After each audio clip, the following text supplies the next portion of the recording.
pekerjaan yang nggak bisa saya kerjakan dari rumah. Masih tugas itu, dinas.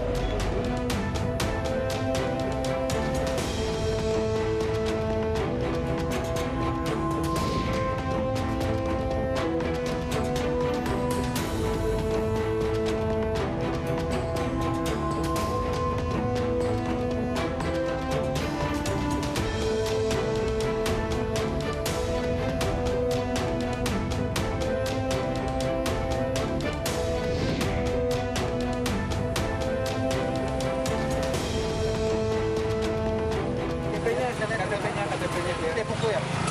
KTP-nya Depok.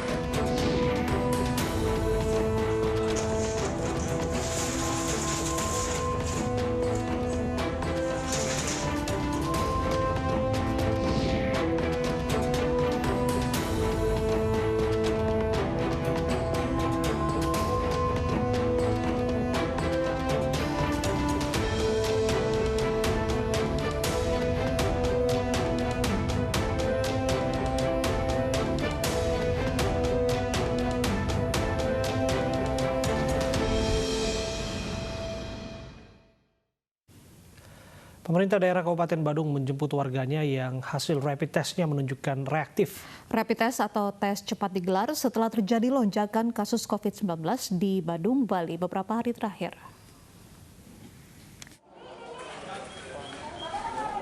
Pemerintah Kabupaten Badung, Bali menggelar rapid test massal tahap kedua. Sedikitnya 18 warga Badung, Bali menunjukkan hasil reaktif setelah menjalani rapid test massal di 3 pos, yaitu pos Wantilan Pura Puseh, Wantilan Pura Dalem, dan Wantilan Pura Prajapati. Warga yang hasil tes cepatnya menunjukkan reaktif langsung dijemput pemerintah Kabupaten Badung untuk menjalani tes swab guna memastikan benar-benar terinfeksi COVID-19 atau tidak. Persebaran COVID-19 di Badung diduga bersumber dari seseorang yang baru datang dari Jakarta. Kalau kita lihat transmisi lokal, yang pertama kali itu kan kita ada kasus yang nomor 10 di sini.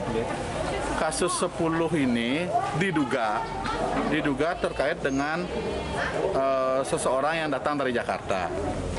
Kemudian dari kasus 10 inilah yang akhirnya kita duga terkait dengan kasus 16, kasus 22 dan kasus 23.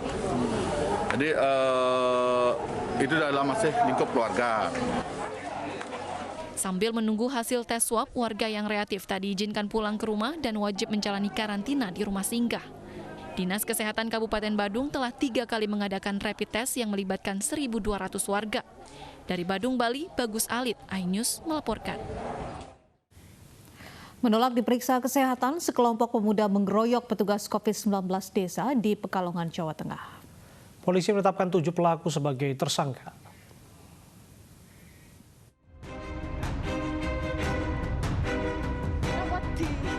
Para pemuda ini emosi saat petugas akan memeriksa kondisi kesehatan dan menyemprotkan disinfektan ke kendaraan yang dibawa pemuda tersebut sebagai salah satu syarat memasuki desa. Sekelompok pemuda yang akan mengunjungi keluarganya menganiaya seorang petugas medis di posko pemeriksaan corona Desa Kaliboja, Kecamatan Paninggaran, Pekalongan, Jawa Tengah. Aparat Mapolres Pekalongan menetapkan 7 pemuda ini sebagai tersangka pengeroyokan. Kita laksanakan penangkapan terhadap pelaku untuk menghindari hal-hal yang tidak diinginkan, yaitu terjadinya tawuran antar desa. Ke-7 orang ini tidak terima atas perlakuan dari tugas COVID, sehingga terjadi pengeroyokan. Itu korbannya ada berapa, Nan? Korbannya ada 3 orang. Akibat perbuatannya, 7 tersangka dijerat pasal 170 tentang pengeroyokan dan penganiayaan dengan ancaman 7 tahun penjara. Dari Pekalongan, Jawa Tengah, Suryono Soekarno, iNews melaporkan. Pemerintah Indonesia tengah mempersiapkan prosedur new normal atau kenormalan baru selama pandemi virus corona. Idealnya fase kenormalan baru dilakukan dengan mengedepankan protokol kesehatan guna mencegah penularan COVID-19. Rencananya fase new normal akan dimulai pada 1 Juni 2020. Warga dunia tengah mempersiapkan skenario new normal atau tatanan hidup baru di masa pandemi COVID-19. Indonesia pun tengah menggodok prosedur kenormalan baru untuk mendampingi aktivitas masyarakat sehari-hari. Fase kenormalan baru adalah perubahan perilaku untuk tetap beraktivitas secara normal dengan menerapkan protokol kesehatan guna mencegah penularan COVID-19. Prinsip utama konsep kenormalan baru adalah dapat menyesuaikan pola hidup masyarakat Indonesia.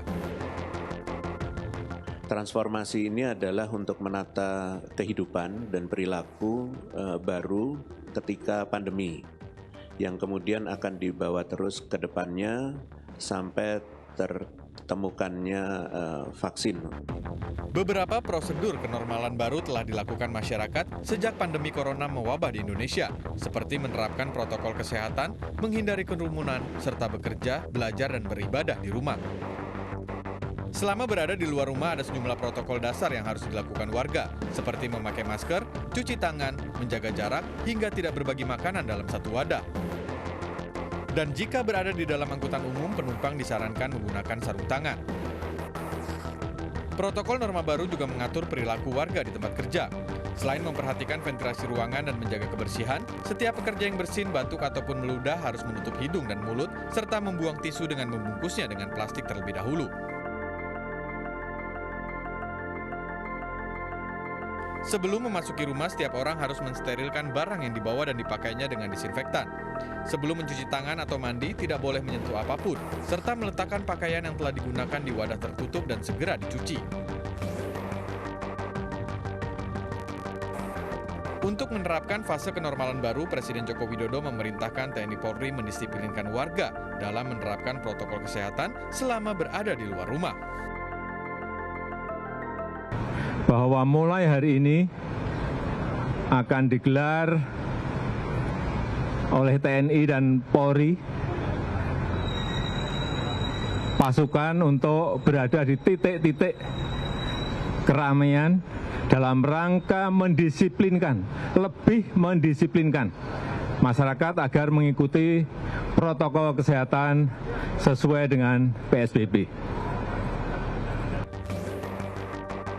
Rencananya pemerintah akan memulai fase normal baru pada 1 Juni mendatang untuk pemulihan ekonomi dengan membuka kembali operasional sektor industri dan jasa. Sementara untuk mal, pasar, dan toko diperbolehkan buka kembali pada 8 Juni, diikuti dengan kegiatan belajar mengajar di sekolah pada 15 Juni 2020. Tim Liputan iNews melaporkan. Pemirsa, jumlah pasien positif corona di Indonesia bertambah menjadi total 23.165 orang. 1.418 diantaranya meninggal dunia, sementara 5.877 dinyatakan sembuh. Ini kami sudah melakukan pemeriksaan spesimen secara terakumulasi sampai dengan hari ini sebanyak 264.098 spesimen. Dari hasil tersebut kita dapatkan kasus konfirmasi positif COVID-19 untuk hari ini naik 415 orang sehingga totalnya menjadi 23.165 orang. Sembuh 235 orang sehingga total menjadi 5.877 orang. Sementara meninggal 27 orang sehingga total menjadi 1.418 orang. 406 kabupaten kota yang terdampak dari seluruhnya 34 provinsi. Saudara-saudara, kita masih melakukan pemantauan terus-menerus terhadap 65.748 orang kasus ODP. Dan pengawasan yang ketat pada 12.022 pasien PDP. Mari kita maknai data-data ini dengan kemudian kita yakini bahwa penularan masih saja terjadi. Penularan masih terus terjadi di tengah lingkungan masyarakat kita.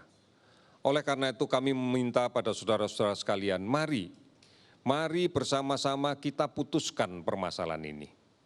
Kita jalani norma hidup yang baru.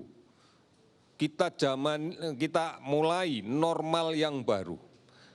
yaitu yang berbasis pada kebiasaan dan pembiasaan untuk pola hidup bersih dan sehat. Kita harus rajin mencuci tangan dengan menggunakan sabun dan air yang mengalir. Setidaknya 20 detik.